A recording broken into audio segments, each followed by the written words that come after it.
গেল কয়েকদিন ধরে কোটা সংস্কারের দাবিতে রাজপথে আন্দোলনে নেমেছে দেশের বিভিন্ন শিক্ষা প্রতিষ্ঠানের শিক্ষার্থীরা।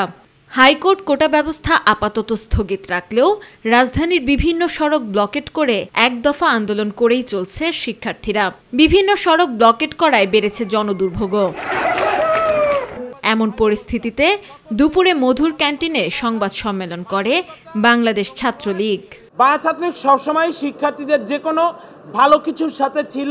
সংবাদ সম্মেলনে ছাত্রলীগের সাধারণ সম্পাদক শেখ ওয়ালি আসিফ ইনান বলেন, কোটা সংস্কার নিয়ে আপিল বিভাগ 4 সপ্তাহের সময় নিয়েছেন। এমন অবস্থায় আদালতের এই আদেশ না মেনে আন্দোলন করা আদালত অবমাননার শামিল। আদালত যেই সিদ্ধান্ত দিয়েছে সেই সিদ্ধান্তের বিস্তারিত তারা প্রদান করতে পারবে। এর আগ পর্যন্ত কোনো কথা বলাটাই কিংবা আদালতের এই আদেশ নিয়ে মন্তব্য করাটি সমীচীন নয়।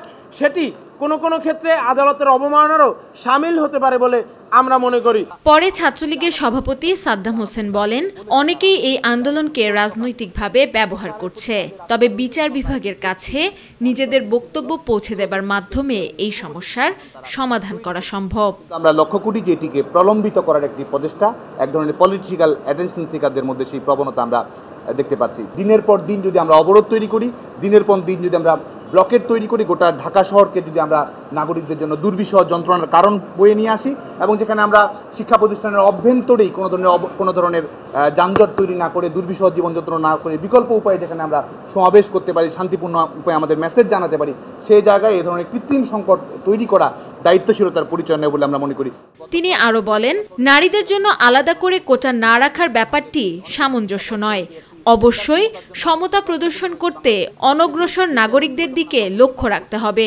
নারীদের পর্যাপ্ত প্রতিনিধিত্ব রয়েছে কিনা, অনগ্রসর জনগোষ্ঠীর পর্যাপ্ত প্রতিনিধিত্ব রয়েছে কিনা, পার্বত্য চট্টগ্রামের আদিবাসীদের ও আমাদের ক্ষুদ্র নৃতাত্ত্বিক গোষ্ঠীদের কোনো পর্যাপ্ত প্রতিনিধিত্ব রয়েছে কিনা, তাদের মতামতের কোনো ধরনের তোয়াক্কা না করে একতরফাভাবে এই ধরনের সিদ্ধান্ত প্রদান করা এটি ছাত্র সমাজের প্রতিনিধিত্ব করে বলে আমরা মনে করি না। এ সময় ছাত্রলীগ সবসময় সাধারণ শিক্ষার্থীদের যে কোনো যৌক্তিক দাবির সঙ্গে আগের মতো ভবিষ্যতেও পাশে থাকবে বলেও বলেন নেতাকর্মীরা। সবাই যেন ধৈর্যের পরিচয় দেয়। আমেনা হিরা, মাই টিভি, ঢাকা। শিক্ষা প্রতিষ্ঠানের স্বাভাবিক পরিবেশটা যেন